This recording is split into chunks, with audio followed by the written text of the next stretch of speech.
ഇരിട്ടി കരിക്കോട്ടക്കരയിൽ ചെരിഞ്ഞ കുട്ടിയാനയുടെ ജഡം സംസ്കരിച്ചു. ആറളം വന്യജീവി സങ്കേതത്തിലാണ് പോസ്റ്റ്മോർട്ടത്തിന് ശേഷം ജഡം സംസ്കരിച്ചത്. ആനയുടെ നാവിന്റെ മുൻഭാഗം അറ്റനിലയിലായിരുന്നുവെന്ന് പോസ്റ്റ്മോർട്ടത്തിൽ കണ്ടെത്തി. കീഴ്ത്താടി തകർന്ന് വേർപെട്ട നിലയിലായിരുന്നു. അണുബാധ രക്തത്തിൽ വ്യാപിച്ചു.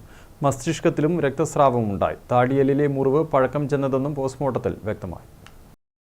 ഇരിട്ടി കരിക്കോട്ടക്കരിയിൽ ചരിഞ്ഞ കുട്ടിയാനയുടെ ജഡം പോസ്റ്റ്മോർട്ടം നടപടികൾക്ക് ശേഷം ആറളം വന്യജീവി സങ്കേതത്തിൽ സംസ്കരിച്ചു.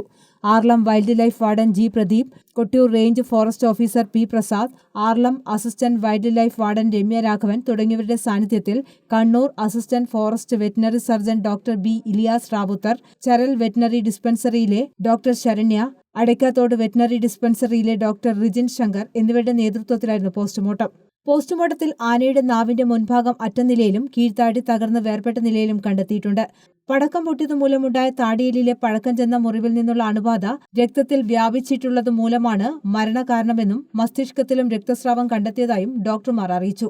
പടക്കം പൊട്ടി വായയിൽ പരിക്ക് പറ്റിയ നിലയിൽ ജനവാസ മേഖലയിൽ ആനയെ കണ്ടെത്തിയ സാഹചര്യത്തിൽ ചീഫ് വൈൽഡ് ലൈഫ് വാർഡന്റെ നിർദ്ദേശപ്രകാരം കണ്ണൂർ ഡിവിഷണൽ ഫോറസ്റ്റ് ഓഫീസറുടെ നേതൃത്വത്തിൽ 11-അംഗ സ്പെഷ്യൽ ടീം രൂപീകരിച്ച് അന്വേഷണം ആരംഭിച്ചിട്ടുണ്ട്.